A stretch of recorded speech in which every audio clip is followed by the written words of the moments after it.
Hey everyone, स्वागत है आप सभी का रक्षा अनप्लग्ड पर। बात करने वाले हैं भंभावना मैडम के इन-लॉज़ यानी कि अंकल आंटी के ब्लॉग के बारे में और साथ ही साथ हम ट्वीटी के ब्लॉग के बारे में भी बात करेंगे।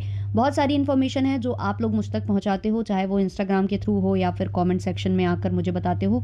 उनसे मुझे जानकारियाँ मिलती हैं और उसके बाद भी कई बार मैं जाती हूँ वो ब्लॉग देखने और उस पर फिर रिएक्ट करती हूँ।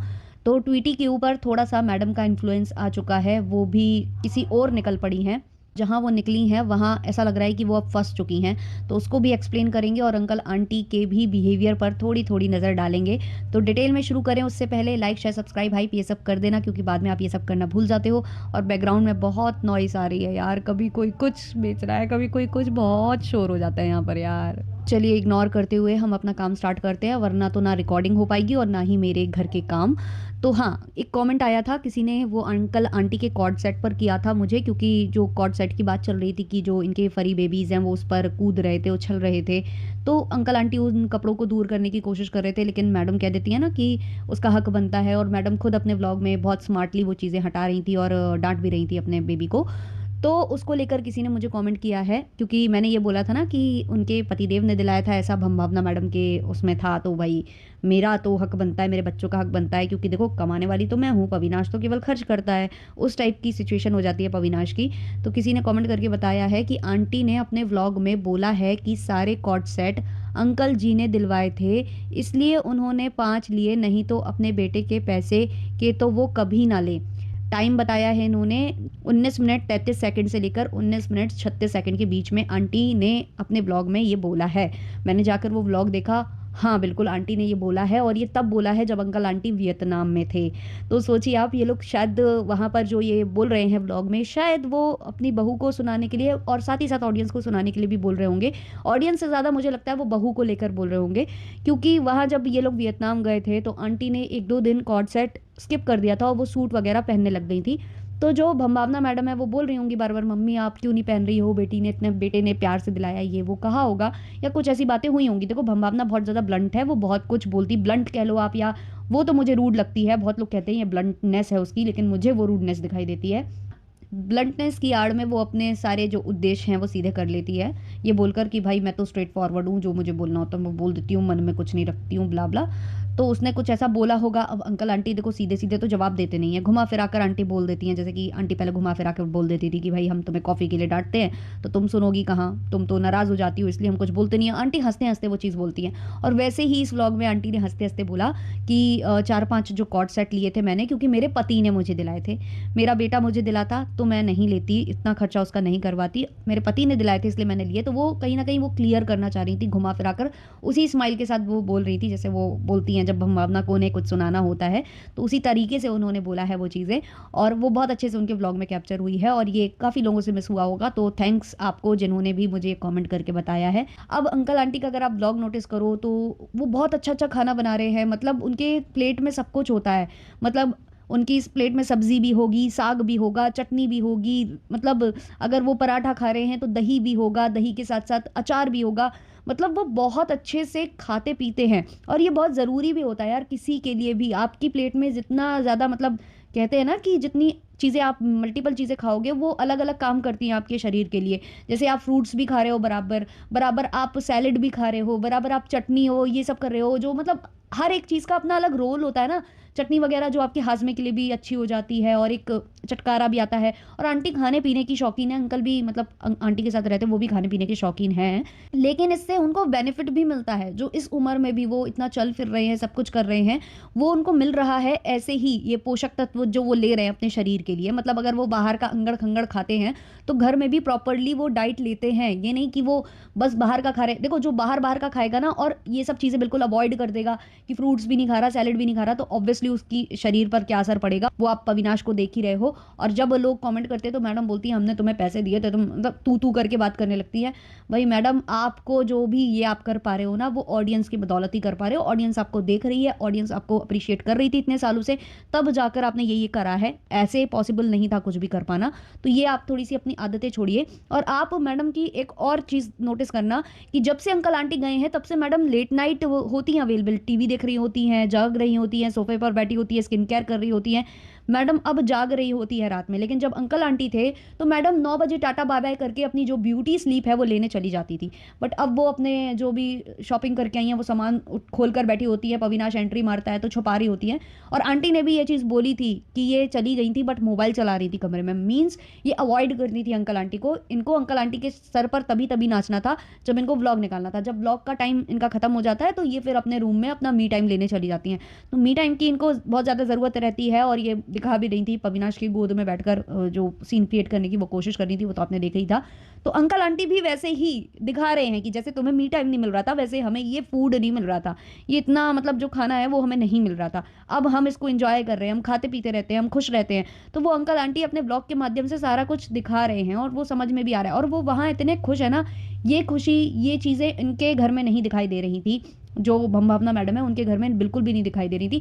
ऐसा लग रहा था कि वो डरे डरे से रहते हैं कि भाई हम क्या करें, दूसरे के घर में हम ये उठाएं, ये करें, मतलब हम जो भी करेंगे उसमें पता नहीं कमी निकाल दी जाएगी या फिर उनको बुरा ना फील हो जाए मैडम को, मैडम नाराज़ ना हो जाए। तो वैसा कुछ बिहेवियर उनका दिखता था। लेकिन अपने ब्लॉग्स में वो बिल्कुल बिल्कुल बिल्कुल ब्लंट रहते हैं, बिल्कुल बढ़िया मस्ती से काम कर रहे होते हैं। जो शूट करना होता है शूट कर रहे होते हैं, जो बोलना होता है बोल रहे होते हैं, बढ़िया मस्त खुश हो रहे होते हैं। एक बात और अंकल और आंटी अपने ब्लॉग में बोलते हैं, आप लोग कमेंट में बताइए, या बोलते हैं आप लोग बताइए दोस्तों हम क्या करें, है ना। लेकिन बेचारे वो क्या जाने कि उनका कमेंट सेक्शन, मतलब उन्हें पता ही होगा ऑफ है, लेकिन अब उनकी आदत है बोलने की तो वो बोल देते हैं। तो कहीं न कहीं उनका कमेंट सेक्शन इसलिए ही ऑफ कराया गया है कि जो भावना मैडम को लेकर जो हो रहा है सब जगह, वो उनके कमेंट सेक्शन में ना जाए। वो अपने आप को सेव कर रहे हैं दोनों बहू बेटा, और कोई बात नहीं है। अब यहाँ से हम ट्वीटी के ऊपर आ जाते हैं। भई एक होता है ना संगत का असर, अगर आप अच्छी संगत में हो तो आपका अच्छा होगा, अगर आप बुरी संगत में हो तो आपका बुरा होगा, ये वाली बात है। तो ट्वीटी ने देखा कि कंटेंट वगैरह कैसे बनता है, इतने टाइम से वो मैडम को देख रही हैं। वो मैडम ने बहुत इस बार एहसान जो किया था कि ट्वीटी का चैनल बन गया और वो काम करने लग गई, है ना। मैडम के साथ रहते हुए किसी ने अपना चैनल ग्रो किया है, मैडम के ऑब्वियसली अनुमति के हिसाब से हुआ होगा वो। तो इतना तो एहसान कर दिया मैडम ने। लेकिन अब कंटेंट भी तो ट्वीटी को खुद से निकालना होगा, और ट्वीटी को लोग पसंद कर रहे हैं, देख रहे हैं। हाँ, वो जब दीदी दीदी और वो अनोइंग जो चीज़ें करती है उससे ऑब्वियसली दूसरे भी नाराज़ होते हैं उससे कि बहुत ये इरिटेट करती है। कुछ हरकतें हैं उसकी, जैसे कि मतलब वो ऐसा लगता है दोनों की वाइब्स इसीलिए ही मैच होती हैं कि ट्वीटी भी मतलब बहुत बचपने में है, बहुत ज़्यादा उसमें अभी भी बचपना है। और वही सेम जो भावना मैडम है उनके साथ है, वो भी कभी बचपने में चली जाती हैं और कभी एकदम से वो उनमें एक लड़के की, और वो रोड साइड जो होते हैं ना उनकी जो आत्मा है वो आ जाती है उनमें, तो वो गाली गलौच और वो गंदी तरीके से वो बैश करने लग जाती हैं। तो इसलिए क्योंकि ये लोग अपने उम्र के अकॉर्डिंगली नहीं बिहेव करते हैं, इसलिए इन लोगों की वाइब्स मैच हो जाती हैं शायद। और इसलिए मतलब चाहे जितना हम भावना मैडम उन्हें बुरा बुरा भला भला बोल दें, उनकी इंसल्ट कर दें, ट्वीटी को अच्छा लगता है। तो ये दोनों अब साथ में तो थे, कंटेंट ठीक ठाक चल रहा था। लेकिन ट्वीटी को नया नया कंटेंट चाहिए और काम तो ऑब्वियसली चाहिए चाहिए, क्योंकि अभी उनका चैनल इतना बड़ा तो ग्रो नहीं कर गया है, या वो कई सालों से तो वाईटी पर है नहीं कि उन्होंने बहुत ज़्यादा कुछ जमा पूंजी इकट्ठी कर लिया है। तो ऑब्वियसली उनको काम चाहिए है, तो उनके दिमाग में तमाम तरीके की बातें आ रही होंगी। और यहाँ उन्होंने देखा कि उनकी जो दीदी हैं, दीदी ने नया फ्लैट ले लिया है। दीदी के व्यूज़ बढ़ गए थे जब फ्लैट उन्होंने लिया।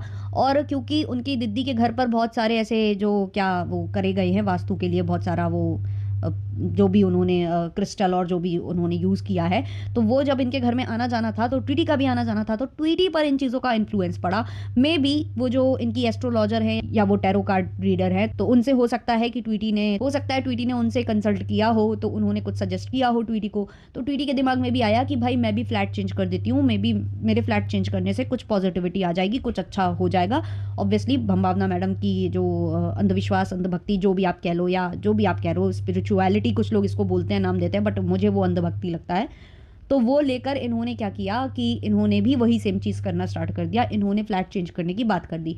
अब जब ट्वीटी फ्लैट चेंज कर रही थी तो उनके जो फ्लैट ओनर हैं जो रीसेंट वाले, उन्होंने मना किया था ट्वीटी को। उन्होंने ये तक कह दिया था कि भाई तुम थोड़ा बहुत हमें रेंट कम कर दो, मतलब कम देने लग जाओ, बट तुम खाली मत करना ये फ्लैट। मतलब उनको जम गया होगा ट्वीटी के साथ, उन्हें ठीक लगती होगी लड़की की, भाई वो ऐसी नहीं है शोशा वाली या ऐसी कुछ हरकतें उसकी नहीं है। कोई नया आता है, जो कोई नया पेइंग गेस्ट आता है और फिर वो अच्छे से बिहेव नहीं करता है, तो डर भी रहता है जो लैंडलॉर्ड होते हैं उनको। तो उस वजह से उन्होंने ट्वीटी को मना किया था, बट ट्वीटी नहीं मानी। ट्वीटी तो अपना फ्लैट देख रही थी, कहीं मीरा रोड में उन्होंने कहीं फ्लैट लिया है। मुझे तो शक हो रहा था कहीं जो इब्राहिम से उनके आसपास तो नहीं, उन्हीं के उसमें उधर तो नहीं ले लिया है, क्योंकि वहाँ पर बड़ा ऐसा रहता है ना, उनके फ्लैट में अलग ही चल रहा है, वहाँ पर जो उनकी सोसाइटी है वहाँ पर अलग ही कोहराम मचा हुआ है। तो ये फ्लैट वगैरह देखे आती हैं, ये उन आंटी से मिलाती हैं जिनका फ्लैट है, सब कुछ अच्छा इनको लगता है, बहुत खुश होती हैं ये।